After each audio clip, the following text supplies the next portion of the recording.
receita ao vivo para todo o Brasil. E ó, você aí de casa, tem um pet para chamar de seu?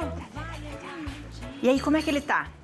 Quando a gente vê um cachorro gordinho, a gente fica achando super fofinho, não é? Ah, ver cachorro pra mim já é uma coisa que já é fofinha. Mas o fato é que assim como a obesidade humana, a obesidade em pets também é uma preocupação. Segundo uma pesquisa da Mars Pet Care, 59% dos cães e 52% dos gatos no mundo sofrem com a obesidade. No Brasil, de acordo com dados do Banfield Pet Hospital de 2011 a 2020, o número de cães obesos ou com sobrepeso cresceu 108% e o de gatos 114%. Os dados são alarmantes, não é não?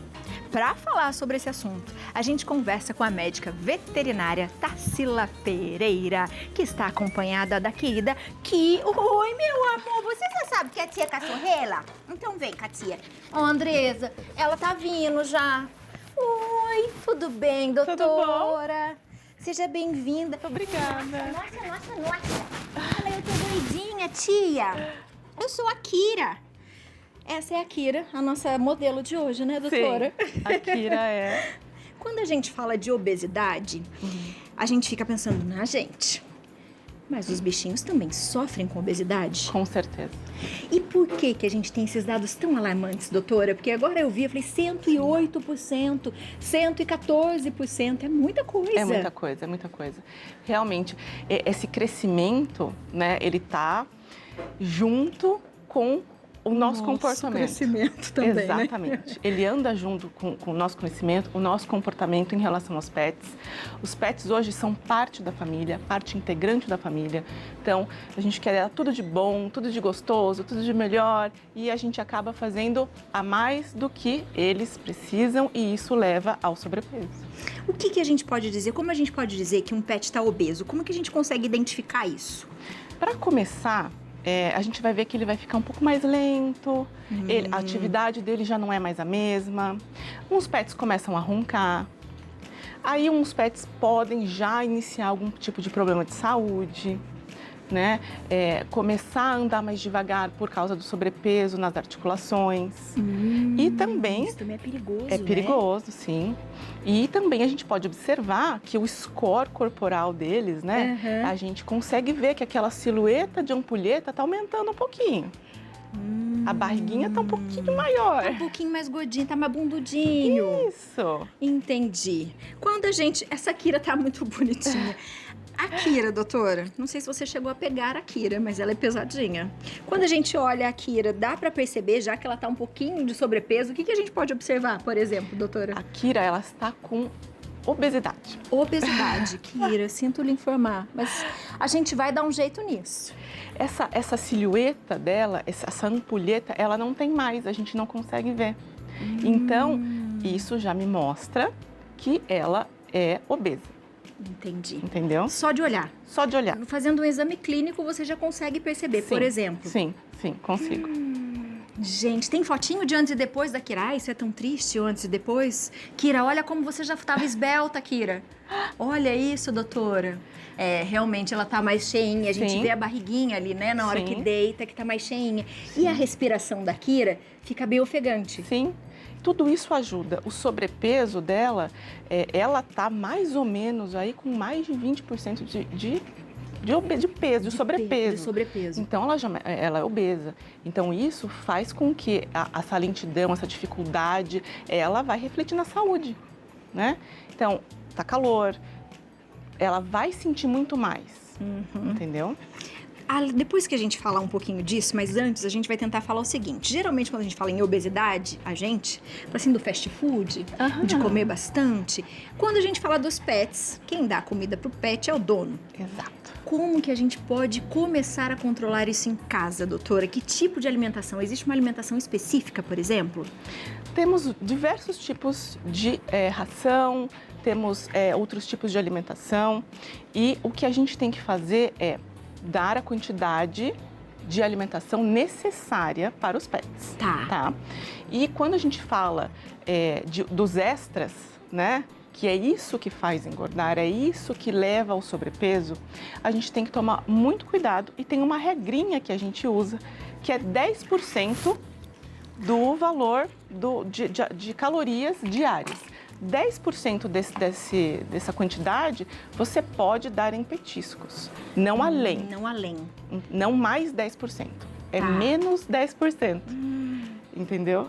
E isso poucas pessoas sabem, poucas pessoas se atentam, e isso às vezes é um processo lento. E quando a gente vê, já está num grau de obesidade. E a gente às vezes quer dar o petisco para de repente, né, a coxinha, fez uma coisa bonitinha, eu vou lá compensar. Sim. É possível a gente pegar aquele petisco, por exemplo, para não deixar de dar e ir dividindo em frações, Sim. por exemplo? Seria uma forma de conseguir continuar dando, mas mais segurado, doutora? Com certeza. Podemos porcionar ao longo do dia. E também lembrando que frutinhas também são calóricas. É um extra. Não é porque é um petisco que não é um biscoitinho, que também não é um petisco, né? Verdade. Então, também a gente tem que se atentar a isso. Quer dar uma frutinha? Porciona a frutinha ao longo do dia, porciona o petisquinho ao longo do dia, e assim a gente consegue manter ele saudável. E quando a gente fala em dietas, por exemplo, quando a gente leva o nosso cachorrinho ou o nosso gatinho que está obeso, por exemplo, é feito uma dieta também igual pra gente? Ah, vai comer tanto, tal hora por dia, do mesmo jeito, da mesma forma? Da mesma forma. A gente faz um cálculo para a gente saber o grau de atividade, a idade, né, o tempo de vida que ele está, se é filhote, se ele é adulto. A gente faz conta, a gente chega numa quantidade de calorias diárias que ele tem que consumir para que aquele peso diminua, né? E aí a gente consiga, com o tempo, não é de uma vez, não é uma coisa super radical, né? Tem que incluir um pouquinho de exercício, né? E tem tudo isso. Porque às vezes também o dono também não é daquela pessoa que sai muito com o cachorrinho, que às vezes não tem tempo. As casas também são menores, então às vezes o cachorrinho também não tem aquela mobilidade de correr e brincar, se exercitar. Sim. Isso também ajuda, né? Não só a alimentação, mas tudo isso também. Tudo isso ajuda. E a gente, quando vai, né, no nutricionista, no endócrino, fala assim, coma mais legumes, né? Mais verduras. Para o cachorro é igual? Existe uma alimentação que também tenha isso, doutora? Ou não? Existe. Numa ração, por exemplo? Existe. Nós temos hoje uma gama muito grande e muito variada, né, de alimentação para animais. Temos ração natural. Hoje já temos a ração natural e temos a alimentação natural. Né? Que a ração natural, ela é como se fosse uma alimentação natural, com legumes e tudo proteínas, tudo que ele precisa, só que peletizado, em forma de ração. Né? Nós temos já isso no mercado, são rações excelentes. Aí temos também alimentação natural, que aí é como se fosse a nossa comida, tá? Só que sem o tempero, sem o que eles não podem consumir. Tá? Balanceadas de acordo com peso, idade, nível de atividade. Então, tudo isso é bem pensadinho. Então, para consumir esse tipo de alimentação, não é livre, né? Tem quantidade, tem e hora, né? Também não pode deixar o dia todo. E vamos dizer que é algo que dá muito mais trabalho. Dá, com certeza. Se você é uma pessoa que não fica em casa o tempo todo para assistir o seu cachorrinho, para dar esse tipo de alimentação, ainda mais agora que é calor, fica complicado, né? Fica assim. Então, é legal essa coisa da ração. E quando ela tem uma ração natural, eu posso misturar com a ração que ela já comia ou não, doutora? É uma coisa ou outra? Porque, por exemplo, já tem uma ração que o meu pet come, que é premium, e agora eu vi essa que tem um saborzinho de frango, que tem beterraba. Posso misturar? Ou não? Eu vou estar dando a mais do que ele precisa? Vai estar, além de dar mais do que ele precisa, esse tipo de troca de alimentação para os pets, ela é um pouco complicada. Porque se a gente trocar de uma vez, o trato gastrointestinal dele vai sentir e vai dar problema. Então, tem que ser aos poucos. Então, quando a gente mistura uma ração que ele não comia com uma ração que ele come, a gente vai porcionando isso até a gente chegar em uma só. Em uma só. tá? Boa dica. Tem perguntinha já de WhatsApp, vamos lá. Tem perguntinha. Olha quem tá Kira aqui foi comigo pra aqui, aí, ó. ficou já marcou Grande já. Kira aqui. Ela gostou de mim, acho que é por causa do cheiro da comida, né, Kira? É, por isso mesmo. Bom, Érica Figueiredo de Brasília, boa tarde. Tenho 2 gatas castradas que na balança tem pesos semelhantes, por volta de 5,5 kg. Mas, visualmente, uma parece mais cheinha que a outra. Como posso saber se elas estão acima do peso? Obrigado pela pergunta, viu? E aí, doutora? E ela falou uma coisa interessante também. Quando os animais são castrados, é possível que eles fiquem obesos mais fácil ou não tem nada a ver uma coisa com a outra? Não tem sim. Tem? Tem sim. É hormonal, né? Castrou, a gente vai ter uma reação ali hormonal e isso sim faz com que ele possa, né, ter um aumento de peso aí mais rápido e mais fácil. Por isso que é bom observar bem. Exatamente. E no caso da gatinha dela, o que ela pode estar fazendo para descobrir se realmente está obesa ou não? Na verdade, se o peso dela tá certo, se ela tá comendo direitinho, né? O corpo é diferente. São iguais, igual a gente colocar assim, 2 labradores, né? Um é mais cheinho, o outro é mais magrinho, outro tem um maxilar mais largo, outro mais fino.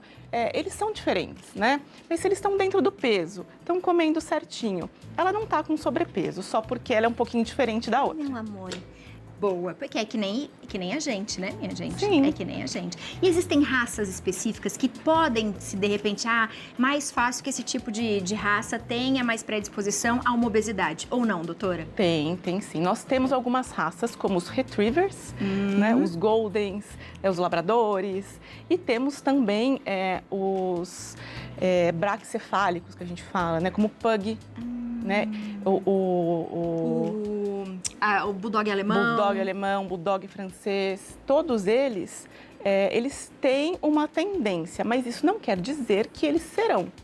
Então, a gente tem que atentar e cuidar, porque às vezes a gente pode ter 2 em casa. Um é e o outro não. Comendo a mesma coisa. Então, a gente tem que atentar, porque cada um tem a sua individualidade. E quais são os riscos da obesidade para eles? Problemas de articulação, problemas respiratórios, diabetes, problemas no pâncreas, fígado. Então, tudo isso leva ao encurtamento da vida, né? O sobrepeso, assim, descontrolado e não tratado, ele é muito perigoso. E aí, de repente, o cachorrinho pode até ter algum problema, algum ataque cardíaco, por exemplo, do nada, falecer de forma mais repentina. Tem mais perguntinhas, é isso? Eu não entendi. Tem mais uma perguntinha, vamos ver aqui, ó. Eliana de Pindamonhangaba, aqui do ladinho. Ah, que legal, olha só. Esse é o Rock, meu bebê mais novo, de 4 anos. Quero castrar ele, mas tenho medo que ele fique obeso. Isso pode acontecer, doutora? Obrigado, Eliana, pela pergunta, viu? Isso pode acontecer, mas uma vez que a gente sabe que pode acontecer, a gente tem uma forma de evitar. Então, castrar é super benéfico para os pets, tá? E não é por isso que você não deve castrar o seu pet. Então, preste atenção, se atente na alimentação, já sabe que pode ter um sobrepeso, então cuida da alimentação dele. Porque castrar o pet, você vai salvar muito mais a vida dele em relação a outras doenças que são bem mais complicadas e terminais, muito mais rápidas do que a própria obesidade. E além disso, o que mais a gente pode estar fazendo com os pets para ajudar nessa dieta, doutora? Então, a gente pode brinquedinhos. Não precisa, às vezes a gente sabe que o tempo é corrido, a gente não tem tanto tempo para estar saindo, para sair com os pets, passear, mas a gente pode dar brinquedinhos para que eles brinquem, joga o brinquedinho em casa, ele vai correr, vai buscar. Nem todo pet, ele precisa, né, correr uma maratona, né, para poder emagrecer, mas ele precisa de um exercício. Então, já basta, assim, a gente brincar com ele em casa mesmo. Um brinquedinho, joga aqui e cortar petisco, cortar bananinha, melancia. Se não pode, se ele tá com sobrepeso, a gente volta ele no peso normal e aí a gente libera um petisquinho ou outro. Boa. Até porque eles começam a ficar mais ansiosos ainda e é igualzinho a gente, né? Com certeza. E aí a gente dá uma olhada no nosso peso também pra gente ver se a gente também, de repente, não tá exagerando, né? Sim, com certeza. Doutora, muito obrigada. Seja sempre bem-vinda. Uma outra dúvida. Tem ração light, diet também, doutora? Temos e aí, sim. dependendo do caso, também tem que... Também tem, sim. Temos. Interessante. É, minha gente. Fique de olho no seu pet, afinal de contas, quando a gente tem um pet, a gente ama. Então, quando a gente ama, a gente tem que cuidar, não é não? A gente não quer que eles fiquem o máximo de tempo com a gente? Pois é. E se tiver alguma dúvida, aproveita para mandar mensagem para a doutora, doutora Tarsila Pereira, com 2 L's, está aparecendo aí para você, e TH. E o telefone é o 12 99 717 3344. Doutora, muito obrigada. Obrigada. Seja sempre bem-vinda à nossa casa, viu? Muito obrigada, adorei. Quirinha, um beijo pra você, viu? Eu sei que você vai ficar numa dieta agora, depois você vem mostrar o seu shape pra gente aqui no Santa Receita, combinado? Obrigada, doutora. Obrigada.